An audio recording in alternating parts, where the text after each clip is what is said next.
जी, अस्सलाम वालेकुम। Second year biology से हमारे पास एक इंतहाई आसान और इंतहाई अहम और सिंपल सा टॉपिक है जिसका नाम है यूरिनरी सिस्टम।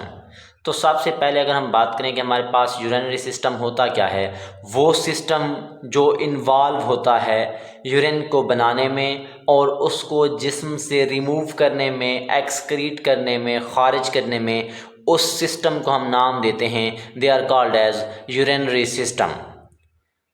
इसके अलावा अगर हम देखें कि हमारे पास गुर्दे और उनसे मुंसलिक साख्तें, गुर्दे और उनसे मुंसलिक साख्तें जो हैं वो एक सिस्टम को बना देते हैं जिसको हमने नाम देना है किस चीज़ का, यूरिनरी सिस्टम का। इसके बाद अगर हम बात करें कि हमारे पास जो किडनी है, जो गुर्दे हैं, उनकी लोकेशन क्या है, हमारी बॉडी के अंदर गुर्दे कहाँ पर मौजूद होते हैं, तो ये जो है ये पॉइंट जहन में रखेंगे कि आ पेयर ऑफ किडनी, गुर्दे का एक पेयर, एक जोड़ा जो है हमारी एब्डोमिनल वाल या एब्डोमिनल कैविटी, पेट की कैविटी के डॉर्सल, अगेंस्ट डॉर्सल मतलब पिछली जानिब जो है, एक वर्टिब्रल कॉलम के एक साइड पे एक गुर्दा है, दूसरी साइड पे दूसरा गुर्दा है। इसको हम नाम देते हैं किस चीज़ का, लोकेशन ऑफ किडनी का। इसके बाद अगर हम देखें कि हमारे पास वेट के लिहाज से अगर देखा जाए तो हमारे टोटल बॉडी वेट का जो है 1% हिस्सा जो है वो किडनी या गुर्दे पर मुश्तमिल होता है।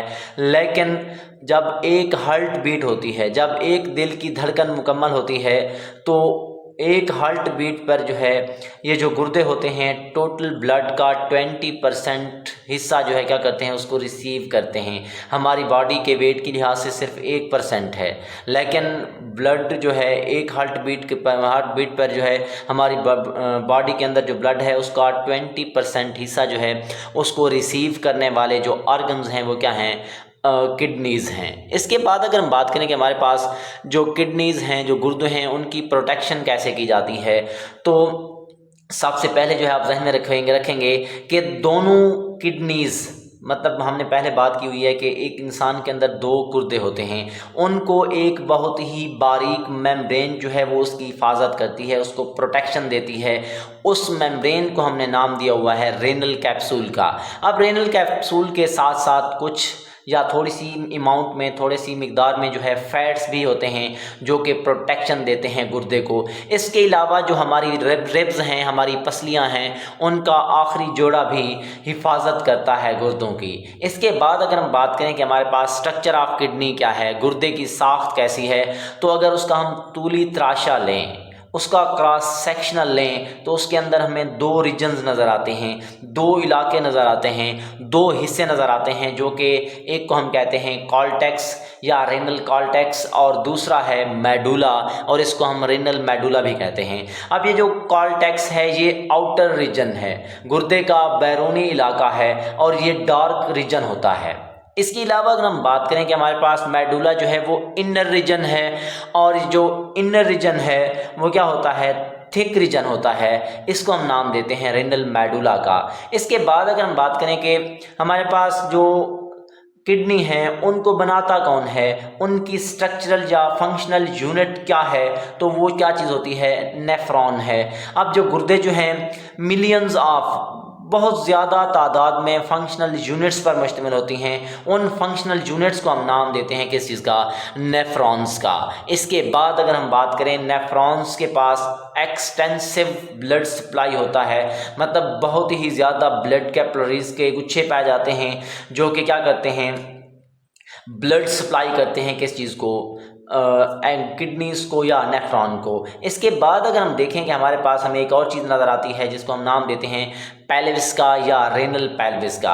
अब फिल्ट्रेशन के बाद गुर्दे के अंदर जो है पेशाब बनने का पहला स्टेप या पहला प्रोसेस जो है उसको हम नाम देते हैं प्रेशर फिल्ट्रेशन का या फिल्ट्रेशन का।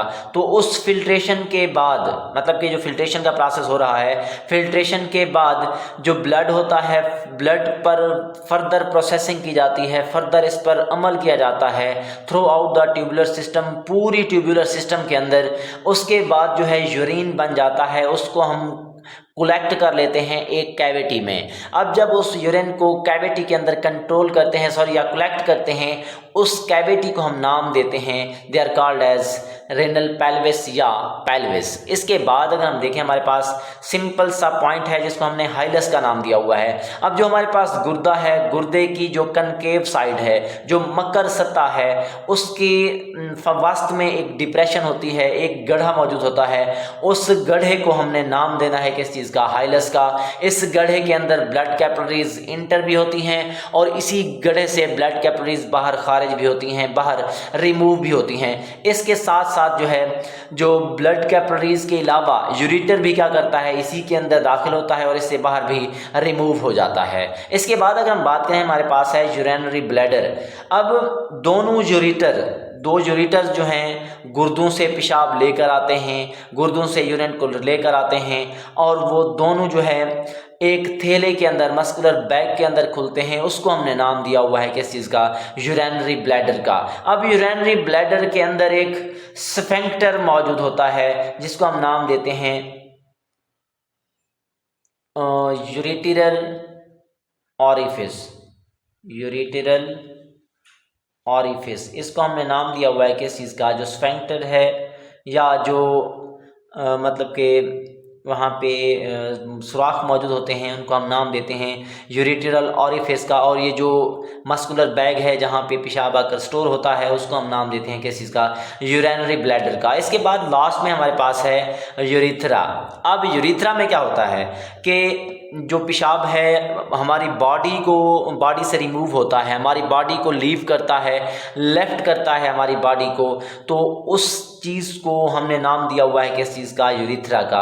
अब यूरेथ्रा जो है वो बाहर निकलता है जिस्म से, फीमेल के अंदर वेजाइना में, और मेल की बात करें तो वहाँ पे पेनिस के अंदर जो है वो क्या करता है? बाहर निकल जाता है, जिसको हमने नाम दिया हुआ है किस चीज़ का? यूरेथ्रा का। इसके बाद अगर हम बात करें कि हमारे पास जो है इसके पास लास्ट में स्फिंक्टर मसल्स होते हैं। अब ये स्फिंक्टर मसल्स जो हैं ये क्या करते हैं? जंक्शन में, यूरिनरी ब्लैडर और जो यूरेथ्रा है उसके जंक्शन में जो है एक क्या मौजूद होता है? स्फिंक्टर मसल मौजूद होता है, जो कि यूरिनेशन के प्रोसेस को कंट्रोल करता है। मतलब कि जिस्म का पेशाब से निकल जाना जो है, पेशाब का जो है जिस्म से निकल जाने का प्रोसेस, हम उसको नाम देते हैं यूरिनेशन का। और यूरिनेशन के प्रोसेस को कंट्रोल करने वाले मसल जो हैं वो क्या कहलाते हैं? स्फिंक्टर मसल्स कहलाते हैं। इसके साथ साथ अगर हम इसको डायग्रामेटिकली देखें या डायग्राम्स की मदद से अगर हम इसकी बात करें कि हमारे पास जो यूरिनरी सिस्टम होता है उसके कौन कौन से पार्ट्स हैं, तो आप देख सकते हैं ये जो पहला पार्ट है ये 2 गुर्दे हैं, इसको हमने लेफ्ट किडनी का नाम दिया हुआ है, इसको हमने राइट किडनी का नाम दिया हुआ है। अब ये जो नाली है इसको हम नाम देते हैं रेनल आर्टरी का, इसको हम नाम देते हैं रेनल वेन का। इसके साथ साथ इसके ऊपर थोड़ी थोड़ी थिन लेयर्स मौजूद होती है, उसको हम कैप्सूल कहते हैं। इसके ऊपर जो है एड्रिनल ग्लैंड मौजूद होता है। अब ये जो 2 नालियाँ निकल रही हैं जो गुर्दे से पेशाब को नीचे की तरफ लाती हैं, उनको हम यूरेटर कहते हैं। ये भी यूरेटर है, ये भी यूरेटर है। अब ये दोनों यूरेटर जो है वो एक थैले के अंदर आ रहे हैं। इस थैले को हमने नाम दिया हुआ है यूरिनरी ब्लैडर का। अब यहाँ पे जो सुराख नज़र आ रहे हैं इनको हम नाम देते हैं यूरेटरल ऑरिफिस का। और लास्ट में आपको चीज़ नज़र आ रही है वो क्या है?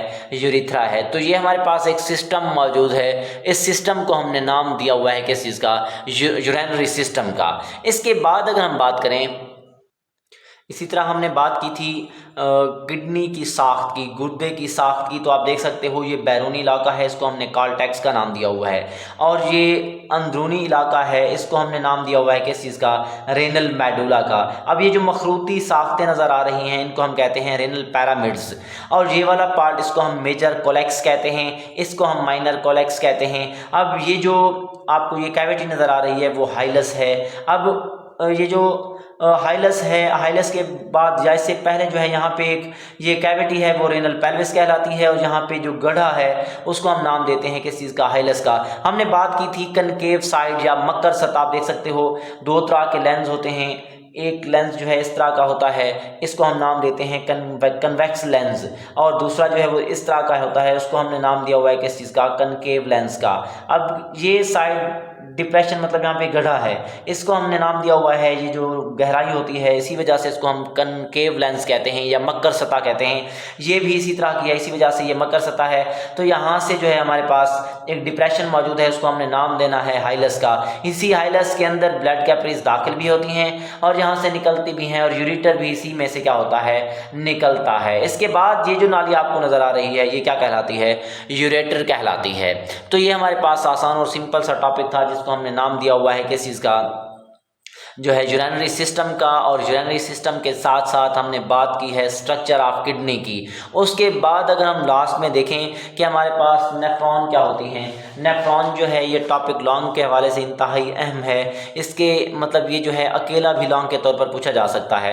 तो सबसे पहले अगर हम बात करें कि हमारे पास नेफ्रॉन होते क्या हैं, तो गुर्दे की बुनियादी और फेलियाती इकाई, structural and functional unit of human kidney, उसको हमने नाम दिया हुआ है किस चीज़ का, नेफ्रॉन का। इसकी दो टाइप्स होती हैं, कॉर्टिकल नेफ्रॉन और जगस्टा मेडुलरी नेफ्रॉन। अब जो वो नेफ्रॉन जो अरेंज होती हैं, जो तरतीब पाती हैं एलोंग विद कॉर्टेक्स, मतलब गुर्दे के जो कॉर्टेक्स रीजन है उसकी साइड पे जो है जो नेफ्रॉन मौजूद हैं उसको हम नाम देते हैं कॉर्टिकल नेफ्रॉन का। इसके बाद दूसरी जो टाइप्स हैं, ये जो ट्यूबुलर सिस्टम है, मतलब ये जो नेफ्रॉन है इनका जो सिस्टम है ये एक लूप बनाता है। अब ये जो लूप है वो मेडुला के डीप मतलब अंदर पाई जाती है मेडुला के, इसी वजह से हम इसको नाम देते हैं जगस्टा मेडुलरी नेफ्रॉन। और इसी चीज़ के अंदर जो है वो पेशाब को गाढ़ा किया जाता है, मतलब कि जो यूरिन बनता है उस वो कंसंट्रेटेड होता है कहाँ पे, जगस्टा मेडुलरी नेफ्रॉन में। इसके बाद अगर हम बात करें स्ट्रक्चर ऑफ नेफ्रॉन की, तो स्ट्रक्चर में जो है हमारे पास मुख्तलिफ पार्ट्स नज़र आते हैं नेफ्रॉन के, जो कि हमारे पास सबसे पहला पार्ट है उसको हम नाम देते हैं बुमेन्स कैप्सूल का। उसके बाद जो है ग्लोमेरुलस और पेरिट्यूबुलर कैपिलरीज, उसके बाद नाम आता है वेजा रेक्टा का। उसके बाद जो है कन्वोल्यूटेड ट्यूब्यूल्स और लूप ऑफ हेनले। लास्ट में जो है हम बात करते हैं किस चीज़ की, कलेक्टिंग ट्यूब्यूल्स की या कलेक्टिंग डक्ट्स की। तो सबसे पहले अगर हम बात करें कि हमारे पास जो बुमेन कैप्सूल है ये क्या है, तो बुमेन कैप्सूल जो है हर नेफ्रॉन के अंदर इनर एंड जो है वो कप शेप्ड स्ट्रक्चर बनाती है। कप शेप्ड स्ट्रक्चर को हम नाम देते हैं किस चीज़ का, बुमेन कैप्सूल का। जैसे कि आप लोग यहाँ पे डायग्राम में जो है आप देख सकते हैं, ये जो हमारे पास ये वाला पार्ट है ये कप शेप्ड स्ट्रक्चर है, इसको हम नाम देते हैं किस चीज़ का, बुमेन्स कैप्सूल का। अब बुमेन्स कैप्सूल के बाद अगर हम बात करें हमारे पास नेक्स्ट पार्ट नज़र आता है, उसका नाम है ग्लोमेरुलस। अब जो बुमेन कैप्सूल है उसके अंदर बाल पाया जाता है, गुच्छा पाया जाता है ब्लड कैपिलरीज का। उस ब्लड कैपिलरीज के गुच्छे को हमने नाम दिया हुआ है किस चीज़ का, ग्लोमेरुलस का। अब ग्लोमेरुलस के अंदर ब्लड सर्कुलेट करता है, ब्लड इंटर होता है ग्लोमेरुलस के अंदर नालियों की मदद से, ब्लड वेसल्स की मदद से, उनको हम नाम देते हैं एफेरेंट आर्टेरियोल्स का। और जिसकी मदद से ब्लड लीव करता है ग्लोमेरुलस को, उसको हम नाम देते हैं इफेरेंट आर्टेरियोल। एफेरेंट आर्टेरियोल, उसके बाद इफेरेंट आर्टेरियोल। अब ये जो ब्लड वेसल्स हैं वो क्या होती हैं, सब डिवाइड्स होती हैं एक नेटवर्क के अंदर। नेटवर्क के अंदर वो बार बार डिवाइड होती चली जाती हैं, जिसकी वजह से जो है एक और सिस्टम बनता है, उसको हम नाम देते हैं किस चीज़ का, पेरिट्यूबुलर सिस्टम। अब ये जो पेरिट्यूबुलर कैपिलरीज है या पेरिट्यूबुलर सिस्टम है कैपिलरीज का, ये जो है प्रॉक्सिमल और डिस्टल ट्यूब्यूल के ऊपर जो है वो बल खाए हुए होता है। इसके बाद अगर हम बात करें हमारे पास है वेजा रेक्टा। अब जो जगस्टा मेडुलरी नेफ्रॉन्स थी, वो नेफ्रॉन्स जो मेडुला वाले हिस्से पर थी, उनके अंदर क्या पाए जाते हैं, एडिशनल कैपिलरीज मौजूद होती हैं जो नीचे की तरफ मूव करती आती हैं और लूप बना देती हैं, उसको हम नाम देते हैं वेजा रेक्टा का। अब ये जो वेजा रेक्टा है यही इन्वॉल्व होता है प्रोडक्शन ऑफ कंसनट्रेटेड यूरिन, मतलब कि पेशाब को क्या कर देता है, कंसनट्रेटेड कर देता है। इसकी वजह से जो है वाटर को क्या किया जाता है, कंजर्व किया जाता है, महफूज किया जाता है। इसके बाद अगर हम बात करें हमारे पास है कन्वोल्यूटेड ट्यूब्यूल्स और लूप ऑफ हेनले। अब बुमेन्स कैप्सूल क्या करती है, बहुत ज़्यादा तकसीम होती जाती है और पहली बलदार नाली बना देती है, उसको हम नाम देते हैं प्रॉक्सिमल ट्यूब्यूल का या पीसीटी का। उसके बाद और बलदार नाली आती है, आखिरी बलदार नाली आती है, उसको हम नाम देते हैं डिस्टल ट्यूब्यूल का या डीसीटी का। ये सारी की सारी फिर एंड होती हैं कहाँ पे, कलेक्टिंग डक्ट में। उसके बाद कलेक्टिंग डक्ट या कलेक्टिंग ट्यूब्यूल्स की बात करें तो हमारे पास सिंपली हमने लिखना है कि कलेक्टिंग ट्यूब्यूल्स ओपन होती हैं पेल्विस में, फिल्ट्रेट ग्लोमेरुलस का वो पास करके जाता है इन्हीं स्ट्रक्चर्स के पास। इसके बाद जो है वो क्या बनता है, पेशाब बन जाता है। इसके बाद अगर हम इसको स्ट्रक्चरली इसकी मज़ीद वजाहत करते जाएं तो आप देख सकते हैं यहाँ पे हमारे पास ये ग्लोमेरुलस है, सॉरी ये जो हमारे पास कप शेप स्ट्रक्चर है इसको हमने नाम दिया हुआ है बुमेंस कैप्सूल का। इसके अंदर जो गुच्छा है ब्लड कैपिलरीज का वो है ग्लोमेरुलस। ये ऊपर से नाली अंदर आ रही है, एफेरेंट आर्टरियोल है, और जो निकल रही है वो इफेरेंट आर्टरियोल है। उसके बाद ये जो बलदार नाली है इसको हम कहते हैं प्रॉक्सिमल ट्यूब्यूल का या प्रॉक्सिमल कन्वोल्यूटेड ट्यूब्यूल्स का भी नाम देते हैं। इसके बाद ऊपर से नीचे आ रहे हैं, ये जो ऊपर से नीचे आती नाली है इसको हम कहते हैं डिसेंडिंग लूप ऑफ हैंडले, और जो नीचे से ऊपर जा रही है उसको हम नाम देते हैं असेंडिंग लूप ऑफ हैंडले। ये डिसेंडिंग और असेंडिंग लूप ऑफ हैंडले दोनों मिलकर किस चीज़ को बनाते हैं, लूप ऑफ हैंडले को। उसके बाद हमने बात की थी कि इसके ऊपर नीचे एक लूप पाया जाता है ब्लड कैपिलरीज का, वो क्या बना देता है, वेसा रेक्टो को बना देता है। इसके बाद जो है लास्ट में एक आखिरी बलदार नाली आती है, उसको हम नाम देते हैं डिस्टल ट्यूब्यूल का या डिस्टल कन्वोल्यूटेड ट्यूब्यूल्स का। उसके बाद यहाँ पे आप देख सकते हो प्रॉक्सिमल ट्यूब्यूल या प्रॉक्सिमल कन्वोल्यूटेड ट्यूब्यूल्स और जो है डिस्टल कन्वोल्यूटेड ट्यूब्यूल्स का ब्लड कैपिलरीज का इस पर गुच्छा है उसको हमने नाम दिया हुआ है पेरिट्यूब्यूलर कैपिलरीज का। और ये सारी की सारी कहाँ पे एंड होती हैं, एक नाली है जिसको हमने नाम दिया हुआ है कलेक्टिंग डक्ट का। तो ये हमारे पास आसान और सिंपल से टॉपिक थे जिसमें हमने यूरिनरी सिस्टम को देखा, उसके बाद स्ट्रक्चर ऑफ किडनी को देखा, स्ट्रक्चर ऑफ नेफ्रॉन को देखा। तो आप लोग एज इट इसी तरीके से लिख सकते हैं, इंशाल्लाह जो है आपके नंबर नहीं कटेंगे। ओके बेटा, अल्लाह हाफिज़।